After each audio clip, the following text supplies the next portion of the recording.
Hey guys, welcome to food and fashion by Priyanka. मैं प्रियंका चौरडिया फिर से हाजिर हूँ एक नई रेसिपी के साथ। फ्रेंड्स, आज हम बनाने वाले हैं वड़ा पाव, वो भी मुंबई स्टाइल। अगर आपने अब तक मेरे चैनल को सब्सक्राइब नहीं किया है तो प्लीज मेरे चैनल को सब्सक्राइब कीजिए और मेरे वीडियोस पसंद आए तो उन्हें लाइक और शेयर जरूर कीजिए। तो चलिए शुरू करते हैं। वड़ा पाव बनाने के लिए हमें यहाँ 2 स्टेप लेने होंगे। उसके लिए हमें पहले बनाना होगा मसाला, उसका हम बनाएंगे वड़ा और फिर उसे अरेंज करेंगे अलग अलग चटनी और मसालों के साथ। तो चलिए फटाफट हम बहुत ही तीखा और चटपटा सा वड़ा का मसाला बना लेते हैं।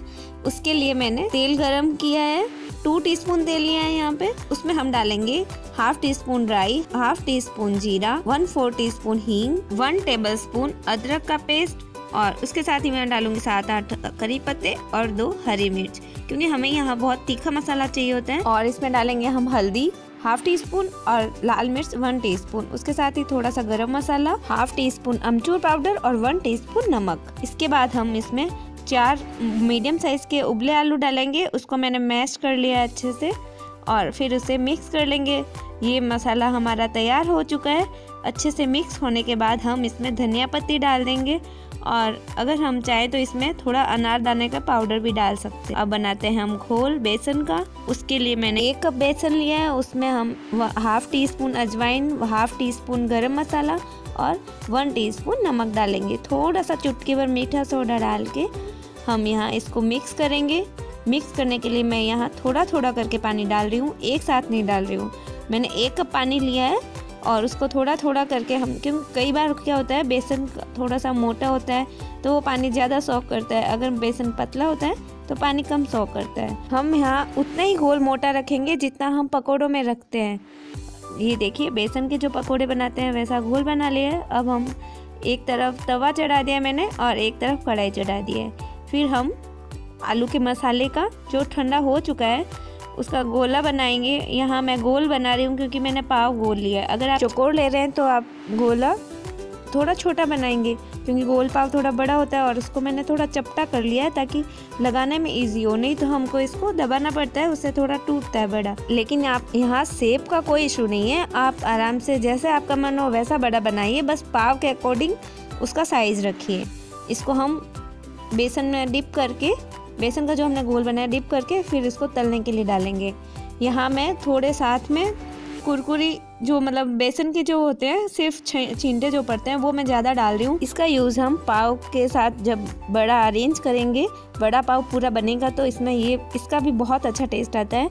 तो ये मैं थोड़े से एक्स्ट्रा बना लेती हूँ। ये धीरे धीरे पक रहे हैं, तब तक हम फटाफट पाव सेक लेते हैं, क्योंकि हमें दोनों चीज़ें गर्म चाहिएगी और गर्म खाने में जो मज़ा है वो ठंडा बड़ा पाव में नहीं होगा।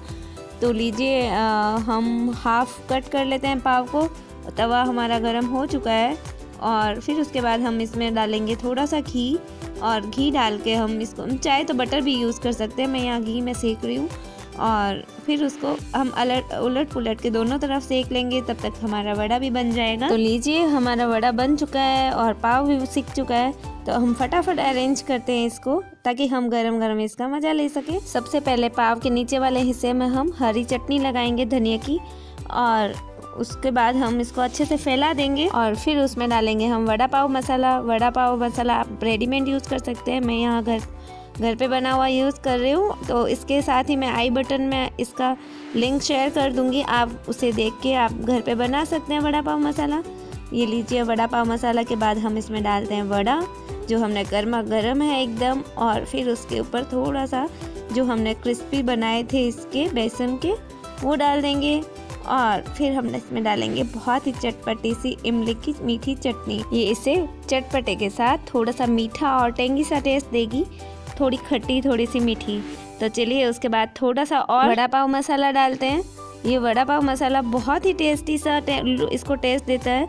इस पर थोड़े से कच्चे प्याज, हम चाहें तो इसमें हरी मिर्च भी इसमें लगा सकते हैं, जो तीखी वाली हरी मिर्च होती है वो डालेंगे। और उसके साथ ही मैं यहाँ खट्टी मीठी जो नमकीन आती है वो डालेंगे। और उसके बाद हम इसको करेंगे बंद और फिर उस पर थोड़ा सा और वड़ा पाव मसाला लगाएंगे। आप वड़ा पाव मसाला का वीडियो ज़रूर देखिएगा, क्योंकि मैंने इसमें बहुत ही इजी तरीके से और घर पे मिलने वाली चीज़ों से वड़ा पाव मसाला बनाना बताया है। और आप इसे स्टोर करके साल भर अगर रख देंगे तो भी ये ख़राब नहीं होता है। तो लीजिए, गर्मा गर्म वड़ा पाव बन चुका है और मुझसे कंट्रोल भी नहीं हो रहा है। तो आप फटाफट मेरे चैनल को सब्सक्राइब कर दीजिएगा और बेल आइकन भी दबा दीजिएगा, ताकि ऐसे ही अच्छे वीडियोज़ आपको मिलते रहेंगे। और फिर मिलते हैं एक नई रेसिपी के साथ। तब तक के लिए जय जिनेंद्र।